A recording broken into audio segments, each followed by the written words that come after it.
Right, so welcome to anybody who's on catch up.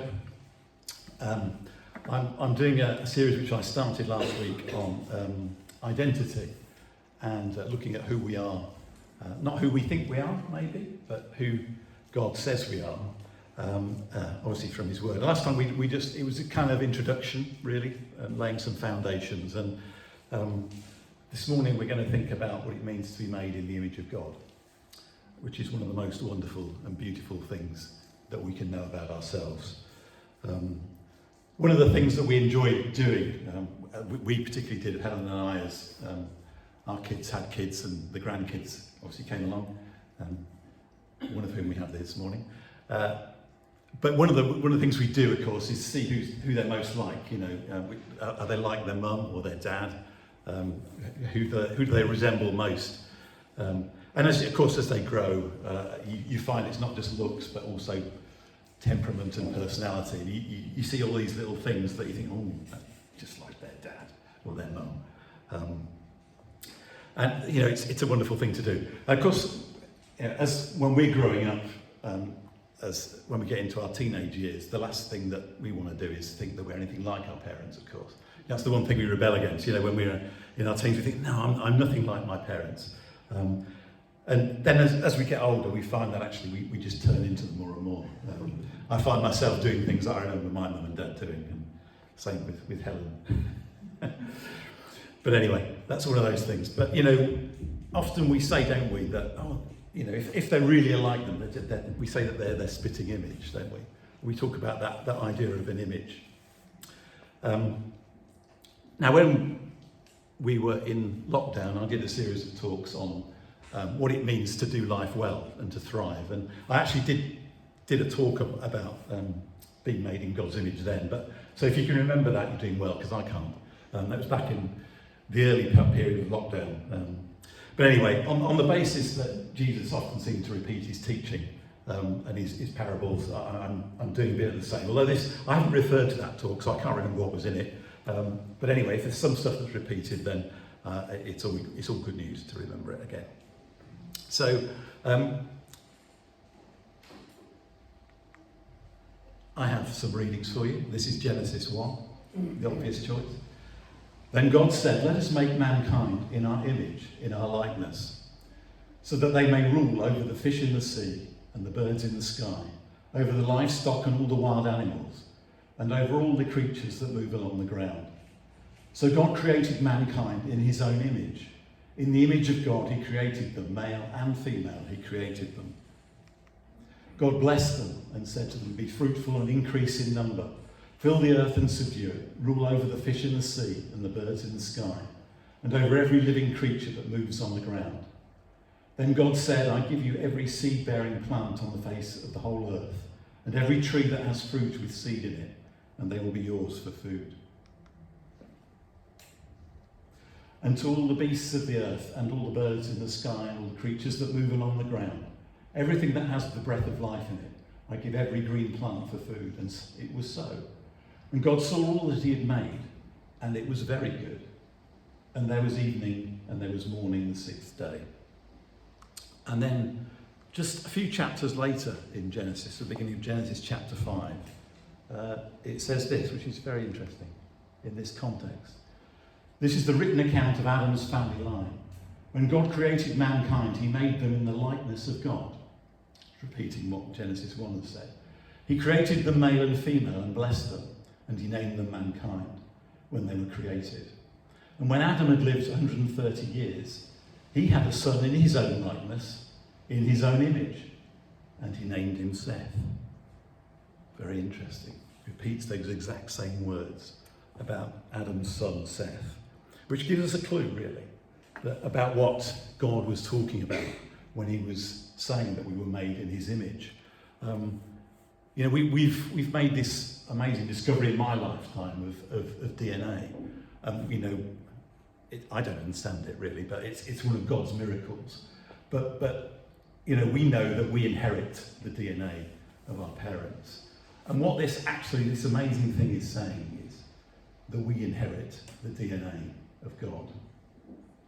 So just leave you with that thought as a starter. And I'm going to just draw out a few of things of what it means, I think, to be made in the image of God. And I think this is stuff that if we really take it to heart, it's life transformational. And the first thing that this says to me is that we have an origin. We have an origin. There's currently a series, they're doing a new series of Who Do You Think You Are, which is one of my favourite programmes. I love it. It's where celebrities and well-known people do they look into their ancestry. They get a lot of help, of course, to find it, but they hopefully find interesting things about their past and what their roots are. It helps. Often they say that it helps them understand who they are, to know where they've come from. But one of the most important things is to know where we're from. And that we have a source and we have an origin. And that's one of the things that makes identity so hard in our world. We as a secular Western culture have cut off that basic root, basic sense of origin. That we no longer believe in God, so we have no origin. So we're just a set of random, accidental molecules that have come together, according to so many of our world. Now, how does that give you any sense of who you are or any sense of identity? I could be a mistake, but thinking in terms of having that origin and that source, that changes everything. This is a quote I came across from a secular philosopher called Carl Becker. It said, and it's actually a bit of a parody on Psalm 8, if you know Psalm 8. It says, what is man that the electron should be mindful of him? Man is but a foundling in the cosmos, abandoned by the forces that created him. Unparented, unassisted, undirected by omniscient or benevolent authority, he must fend for himself, and with the aid of his own limited intelligence, find his way about in an indifferent universe. And if that's the kind of thing that so many is underlying our culture, really, at the moment. And it's no wonder we're confused as to who we are. If it is just, we're just an accident, then it's just down to us to make the best of it. And we have no sense of who we really are. But we know that this statement, that we're made in the image of God, created in the image of God, changes all of that. We know that we have somebody who does care for us. We're not fatherless orphans in a random universe, but we're actually loved, made for him, and cared for by him. And that just makes such a difference to my life in so many ways. Just to know that I have somebody who cares for me, somebody who's made me, somebody who's I'm made for. So we do have an origin, and I need to remember that. And that leads on to the fact that, secondly, we have value. This wonderful phrase that we're made in the image of God, in his likeness, means that intrinsically I have value. Even before I do anything, I don't have to achieve anything to have that value. It's simply that I'm made in the image of God. That in itself gives me amazing worth. And you notice that in the Genesis passage that we are kind of, it's all made, I didn't read the bits about creating the other parts of the world, but it's kind of leading on as the writer writes it.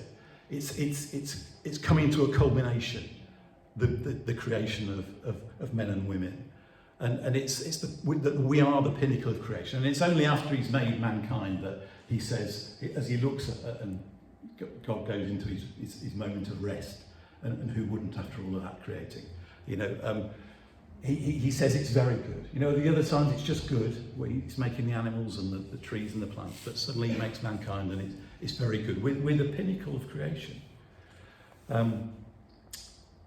We have this amazing value, and we know that that's true of us because of the parables that Jesus told, the parables of the lost, and the fact that, he goes looking for us and he won't let us go. It's all about how valuable we are to the heart of the Father.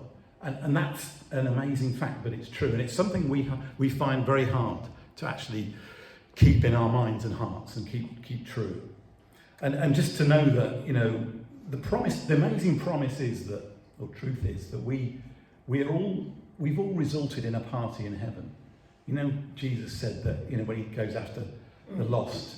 He said, there's a party in heaven after the one comes back. You created a party in heaven. You know, I did when I came back to him. And that's an amazing thing. That's how much God celebrates who we are and who we are to him. And yet, you know, how hard it is to maintain that sense of value in our world.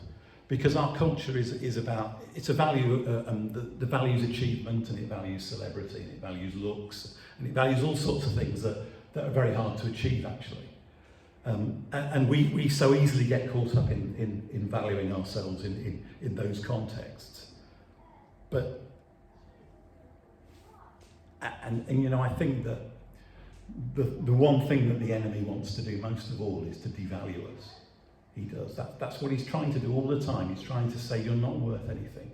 You're worth it. And I think it's because, actually, I have a kind of theory, it's not biblical, but it's my theory that when Satan and the angels fell out of heaven, the one thing that most annoyed them was the fact that he'd made us in his image. They didn't like it. They didn't like almost the value that was placed on mankind. That may be right, it's not, yeah. Anyway, but I have that theory, but I think it's the one thing that he's constantly trying to rob us of, is that sense of who we are in God and that value. You know, he's constantly saying you're worthless because of this, and this, or whatever. Or you haven't done this. And we so easily soak it up, and it's a battle every day to remember that we are created in the image of God. And I can say that to you this morning, that you are amazing. You are amazing. Now, that's not flattery.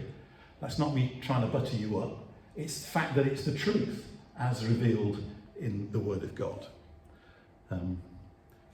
Right. And it also says, it reminds us that we are like God. Now, I was thinking about I probably focused on this a lot in that other talk. So, but a few things that I sense we're like God. One of the things is we're complicated. Have you noticed that? And maybe that's because God is complicated. I find the Trinity very complicated. I don't know about you. We were away on retreat for pastors a couple of weeks ago, as I mentioned. And I was chatting to one of the other pastors, and he said the following Sunday he was going to do a talk on the Trinity. And he said, have you got any insight? And I said, well, my main insight is you're braver than I am.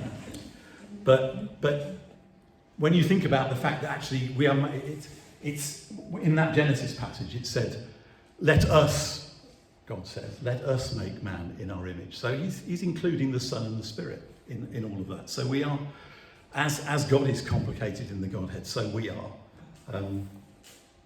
But we're made to have this kind of unity and harmony. My main insight about the Trinity this morning is that they're always working together. You know, Father, Son, and Spirit, they're always in harmony, they're always in unity. There's no dissonance in their character and togetherness and community. And in that same way, we are made to work as body, soul, spirit. And he wants to bring that kind of wholeness back to us. We were created to be whole in that way, but of course part of the fall is that those parts of us don't work as they should do. So he's trying to bring that back into wholeness. So it reminds us that I didn't want to do that. It reminds us that we are spiritual beings, as I talked about last week. You know, don't think of yourself just as a physical body. We are eternal spiritual beings with an eternal destiny in God. And we have this amazing freedom and choice. That's part of what it means to be made in the image of God, that we above any other creature or living thing have this capacity for choice and freedom, and what we do actually matters, just as what God does matters. So what we do matters. You only have to actually, we each of us actually can affect the environment around us more than we often think about. I'm sure you've all experienced that effect that somebody has who comes into a room. It may be that they're coming in with anger, or you know, they just bring something into the room, and it changes the whole dynamic and atmosphere of the place. That's how much, you know, our freedom and our choice has, actually, that we're able to affect what's around us. I just leave that with you to think about. Actually, it's a great responsibility. That I have to sometimes think, well, what am I bringing when I come into this room on a Sunday? What am I bringing in? Am I bringing in anxiety? Am I bringing in a mind that's all cluttered and hurried and not focused on God? Because if I do, that affects my how I relate to you and how things happen in church. So it is important that we remember we have this freedom. We have creativity. I don't need to probably underline that too much given the time. And we have in the context of this passage, it's all about not only our identity as being made in the image of God, but then given this capacity to rule and to have a power and a purpose in the context of God. So those are some of the ways we like God. We also represent God in the world. That's what we were called to do. We were called to represent him. It's interesting that the language of this image and likeness is taken partly from the culture around. It's often usually thought that Moses wrote Genesis. But interestingly, it's exactly the same words that were used of the pharaohs in Egypt, that they were considered to be the image of God on the earth. That's why they were revered so much, and they buried them in this amazing way that they did. That for them, in their culture, Pharaoh represented the God himself come to earth. And it's interesting that that's how we are too. Paul puts it slightly differently. This is 2 Corinthians 5:20. He says, "We are therefore Christ's ambassadors, as though God were making his appeal through us." There Paul uses the illustration of being an ambassador. Now you know what an ambassador does. The UK ambassadors, when they're abroad in whatever country they are, they represent the Queen and the government, and when they speak as if really it was the Queen or the Prime Minister speaking. They have that same kind of authority. Usually obviously they're told what to say, but they do have that authority. And that's how it is for us. And I was also interested, as I was preparing this, thinking about the role of embassies. Embassies are very interesting in international law, because you know that an embassy is like a bit of a country on foreign soil. So you can't. That's why you can't go into an embassy if somebody takes refuge there. You can't just say, "Oh, we'll just storm it and get them out." It's like the equivalent of storming the country. It's a bit of sovereign land in a different place. And that got me thinking, just how my mind works, that in a sense that's how we are. We're taking in this world that we're living in, that is not under the rule of God as we want it to be. We're like little embassies walking around, little bits of another kingdom in a different place. And we take that wherever we go. So, we are called to represent. That's what kind of the word means, represent God. And I guess that Adam-Seth thing in Genesis 5 is a bit like that Seth, as the son of Adam, almost represented Adam again, because he was like him in whatever temperament. And he said, so as Seth was walking around, you say, "Oh yeah, I can see so much of Adam in him." And that's how it is for us. We represent God to this world. We're Christ's representatives. So wherever you go, I have to remind myself sometimes that I'm not just going into a place of work or being with my family as me. I'm there as Christ's representative. So wherever you go into work, you're not just going there as an employee. You are, but you're also Christ's representative in that place, at that time, in that moment. And that's what it means to be made in the image of God. That we carry that presence with us. We carry who he is. So as image bearers, we represent God to the world. That's that. I was also struck about the fact that I was thinking that this idea of being image bearers means we belong. And I got this really from, when I was preparing this, I looked at all the words in the concordance where the image came up, and I was struck by this well-known little bit from Jesus. You know, this is where they try and trap him about with a coin and say, you know, if he says that it's, you know, we should give the money to Caesar, then he's really a Roman collaborator and all that. They try and trap him, and he says, "Bring me a denarius and let me look at it." And they brought the coin, and he asked them, "Whose image is this, and whose inscription?" "Caesar's," they replied. Then Jesus said to them, "Give back to Caesar what's Caesar's, and to God what's God's." And they were amazed at him. Now you notice that question about whose image is this? And I just have in my mind that Jesus is making that link again to the image of God statement. And that as he looks on that coin and sees the image of Caesar, he's saying, but you're the equivalent, and give it to God, give it to God. And just as that coin really belonged to Caesar, we belong now to God.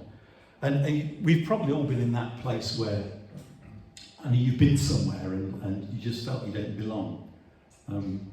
Have you ever had that experience? I don't know, you go to a party or something, or it might be even a work thing, and you just think, oh, I don't belong here. Nobody's talking to me. It's like I'm invisible. I don't really belong. And often, you know, that's the longing of our hearts, to feel at home and to know that we belong to someone. And we do. We belong now. Because we have the image of God, we're made in the image of God. We belong to our Heavenly Father, just like that coin belonged to Caesar. Okay, we're nearly coming into land.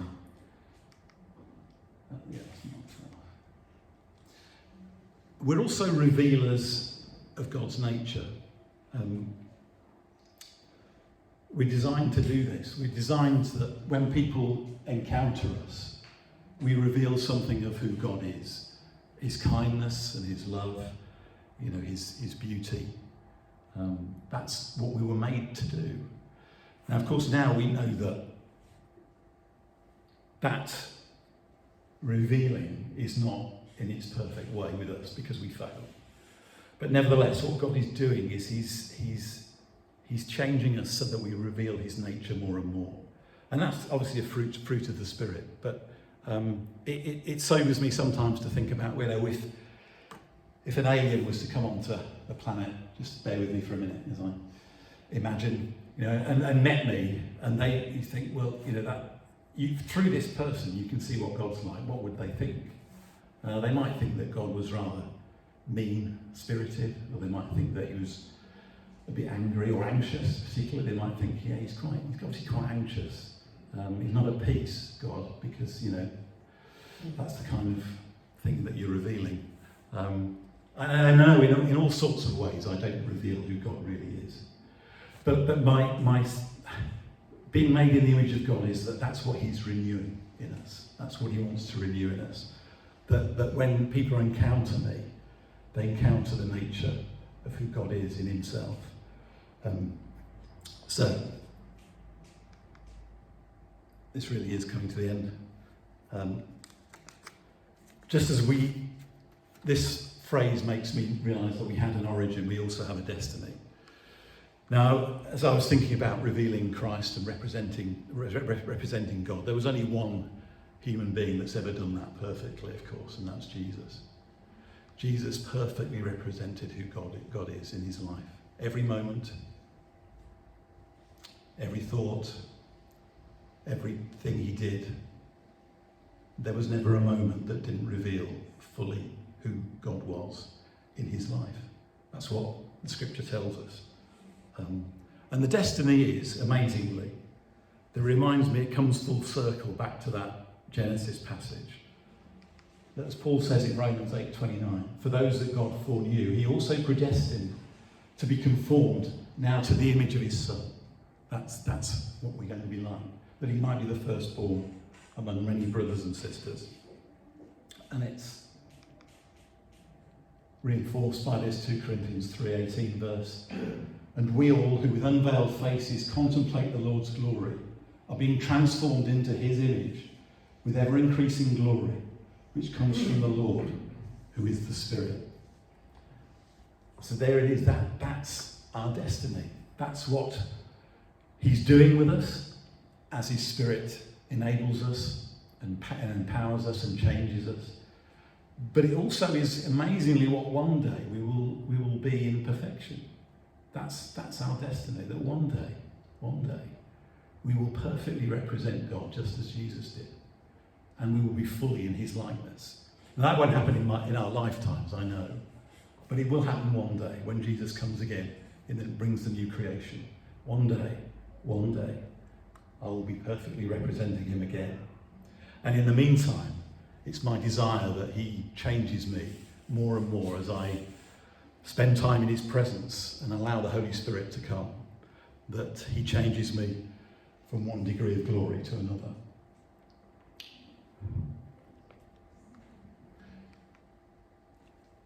In conclusion then, this is a picture of one of those, you can't see it very well because of the light, but it's one of those living statues. You know sometimes in city centres or events you get these people who are just, they manage to stand still and you actually think they are a statue. And of course when they move it frightens the life out of you.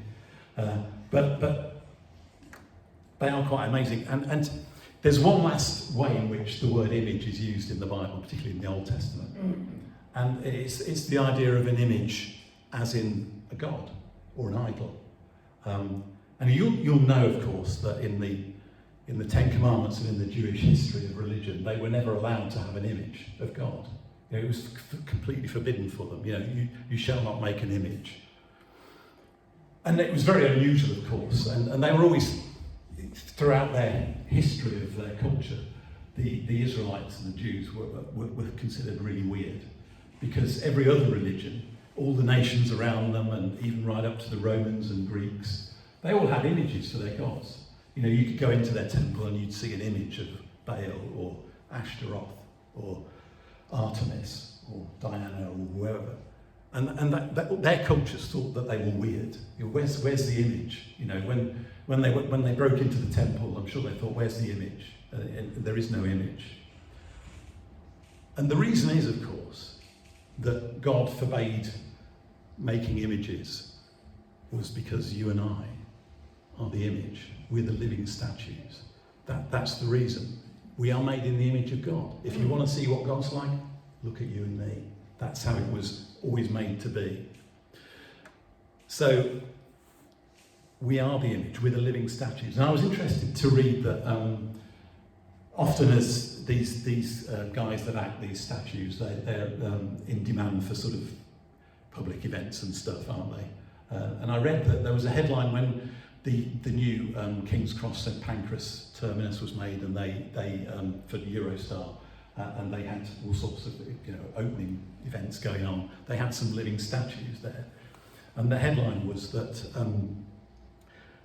living statues bring renewal to King's Cross Square, and I thought that was really interesting. We as living statues are to bring renewal now into our world. I'm done.